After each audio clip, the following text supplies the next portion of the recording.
Now we have an opportunity to hear from the management department. Want to acknowledge Elaine Hollinsby in the back for everything that she does as department head of management department. And I feel a great privilege to be a part of that department and to be able to introduce to you Heather Vough, associate professor in that department who's been on our faculty since 2014. Please join me in giving a warm welcome to Heather Vough. Thank you, Dan, and hello, everybody. So I wanted to start off with a question. How many of you in your work feel like you wear multiple hats? Like, I knew, Craig, I had a feeling. How many of you have different roles that you have to take on that you might have to be a slightly different person in each of those different roles? Okay, I see a lot of hands out there. And so we were interested in these sorts of positions. Like, lots of people have this experience that they're asked to play multiple roles at work. And so we were interested in, what does authenticity look like in the context of multiple roles? Typically, we think of authenticity as being true to yourself. But what does it look like if you have multiple selves? So in order to investigate this question, we went and talked to 48 individuals who are engaged in multiple job holding. Okay, so what is multiple job holding? Those are individuals who go out and have multiple jobs because they feel like they have multiple passions. One job is really not enough. They need to express themselves in multiple different ways. These are not moonlighters. So moonlighters are people who go out and they just have a second job to make some extra money. These are people who really want to have multiple jobs to fully express who they are. So just to give you an example, these pictures are from one of our informants.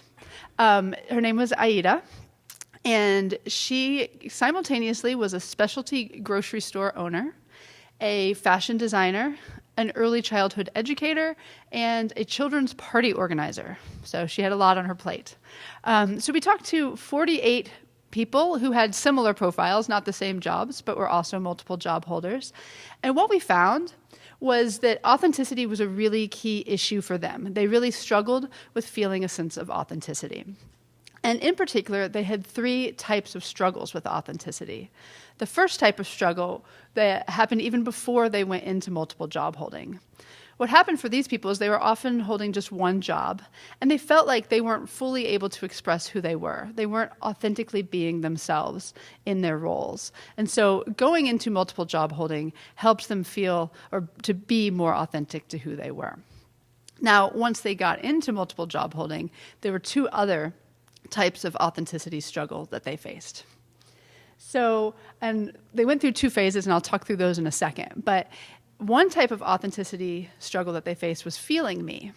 And that was truly feeling in the moment that you were fully expressing yourself in the role, that you were able to really be you in each of the different roles that you had. Another struggle was seeming me, and that was more external. That was about having other people understand who you were in your role. So when you're multiple things, people sometimes don't understand that, and it's hard to describe who you are to others when you're multiple things. So they struggled with both feeling me and seeming me. And what we found that was interesting was that over time, they addressed these authenticity struggles differently. So early on, they did what we call synchronizing.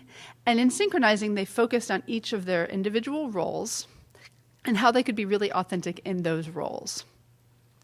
And so ultimately, they get to a place where I am authentically a dance instructor, authentically a nonprofit worker, and authentically a motivation speaker. However, over time, they moved to what we call the harmonizing stage, where they were able to come up with an overarching theme that united their different roles. So in this phase, they focused more on an authentic self. And so again, they were able to integrate the various parts of themselves. So for example, this person might say, I help businesses tell their stories. It's an overarching theme across my different roles. Okay, so how can we apply this perhaps to your experiences? So again, many of you said you have different roles. You might have financial roles, roles as a member of a team, or perhaps an executive or management team, roles in a board, and also roles as overlooking your employees. So a couple of pieces of feedback, 3 pieces of feedback we have for you. First, be selective in who you talk to.